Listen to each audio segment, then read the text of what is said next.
there's also a slight missed opportunity of like not getting unknowns, like because they can easily advertise these movies as these are real. Alan, please leave a message.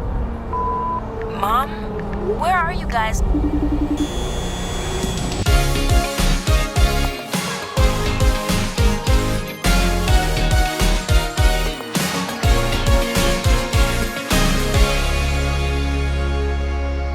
Drive-by movies, you're watching Fresh releases. My name is Blaise. And my name is James. And this week we're talking about a film that takes place entirely on a computer screen, and that film is Missing. There may be more than meets the eye. There are some legit questions. Hey, Junebug. There's actually a lot I want to talk with you about.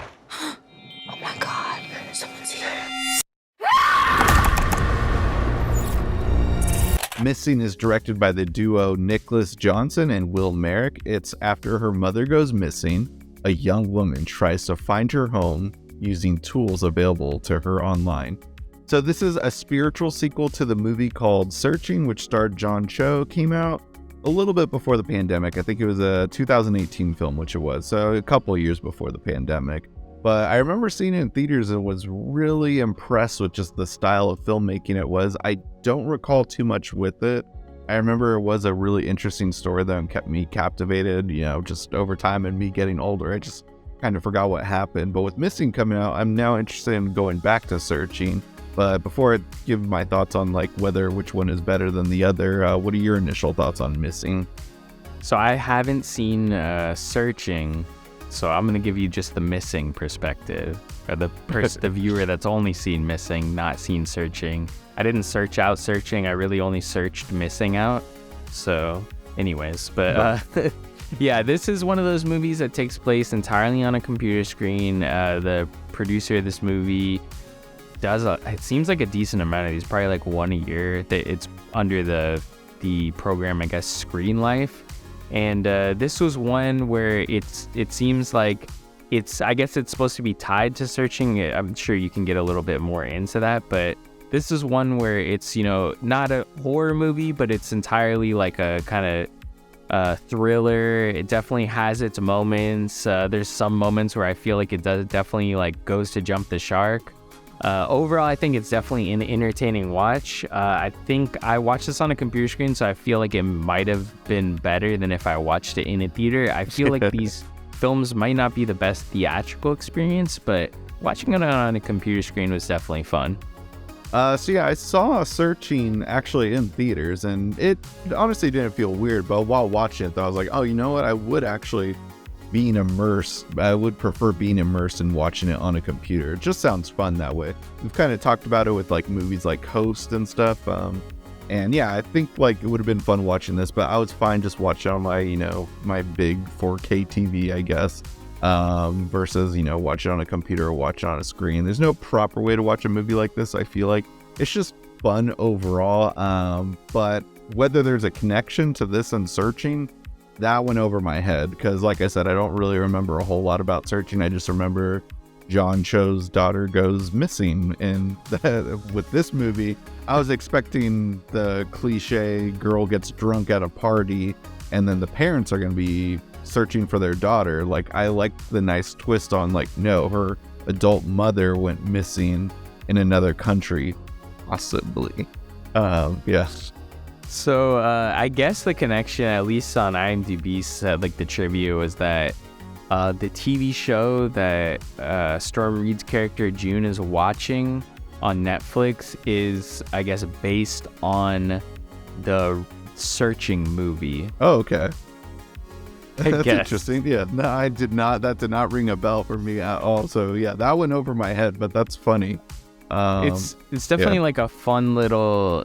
I mean, it did nothing for me in the sense, but like even just the Netflix moments that this film has were definitely fun. Like where it's like watching something full screen, but then your text start coming in, and really, it from the viewer's perspective, it felt like we were watching, maybe like a news scene at first or something, or like a documentary. Well, the character's watching a documentary, but I wasn't sure like if we were in the movie yet or not. So I felt like that had like a really fun effect to it with this type of film specifically. Definitely. Something I wonder though is, will these films, being that I feel like this is probably like, I mean, there's probably like, I think this is like maybe the 7th, correct me if I'm wrong, but I feel like this is probably the 7th iteration of this style of movie that takes place solely on a computer screen.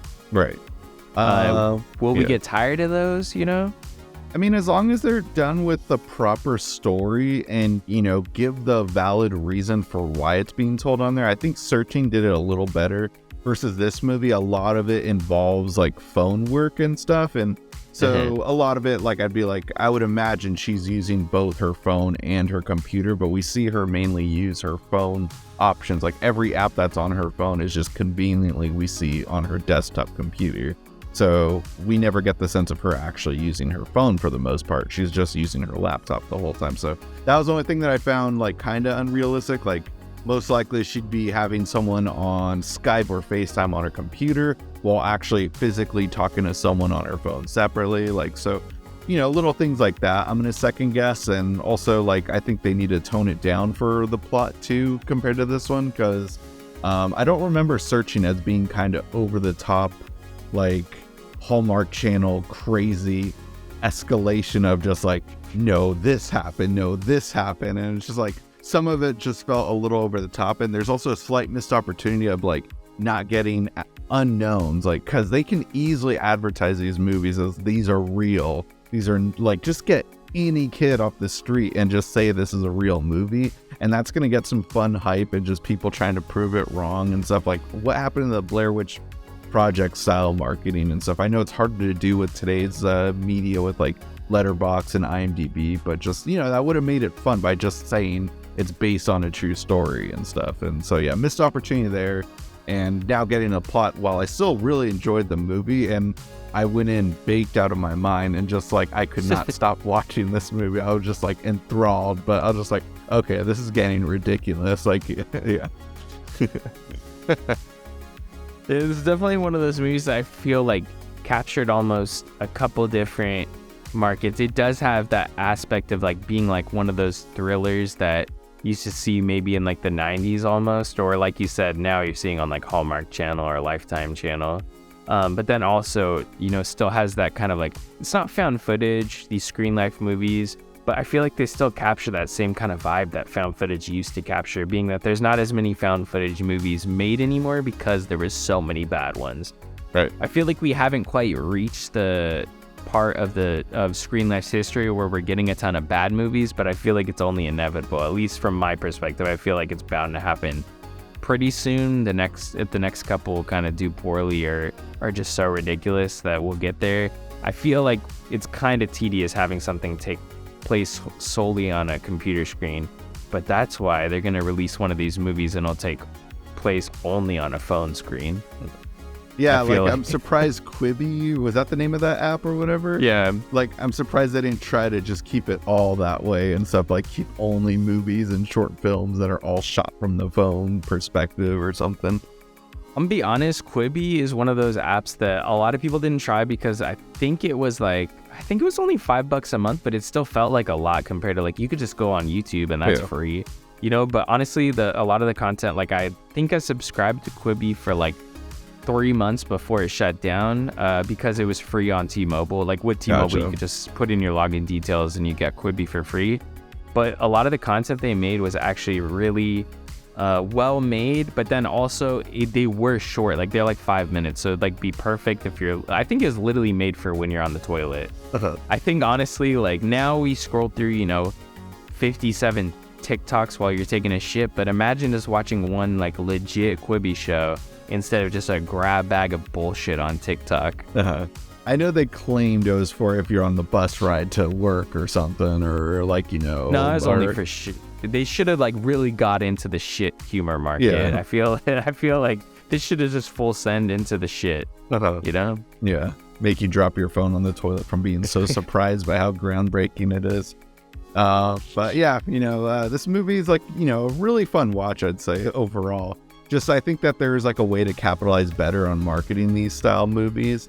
But like, you know, the story is very enthralling. I was never bored 1 second, despite how kind of over the top it got. Like It did feel like it was like almost like a weird 90s Hallmark horror film at times. Like, and it does get kind of horrific towards the end where it almost felt like a horror film. I think that's one of the main differences between this and Searching, because Searching I remember feeling more like it was a detective thriller style movie versus this is just like sinisterness here at play. Yeah, definitely. I feel like this movie definitely jumps off the deep end at times, but it's definitely a more entertaining ride in that sense because it goes there. It's not quite like B-movie-esque, but it's definitely like cheesy movie. Like, you know, it's got a budget though. You know, I feel so bad because I bet some like younger guys getting into film is watching our video like, I thought it was brilliant, one of a kind, and there's nothing like it. And these guys are calling it a B-movie, Hallmark-style story. So, you know, let us know what you thought about the movie and stuff, because I'm curious to hear. Tell us what you thought about it in the comments. It's a great way to help us out. And another way to support the show is by checking it out through our Amazon affiliate link in our description box below. And guys, take a second to destroy that like button, hit the subscribe button, and click that notification bell to get all of our latest updates. And be sure to catch all our updates for all our social media links down below for Instagram, Twitter, TikTok, as well as our own Letterboxd accounts. That'll conclude this week's episode. Tune in next week for a brand new video.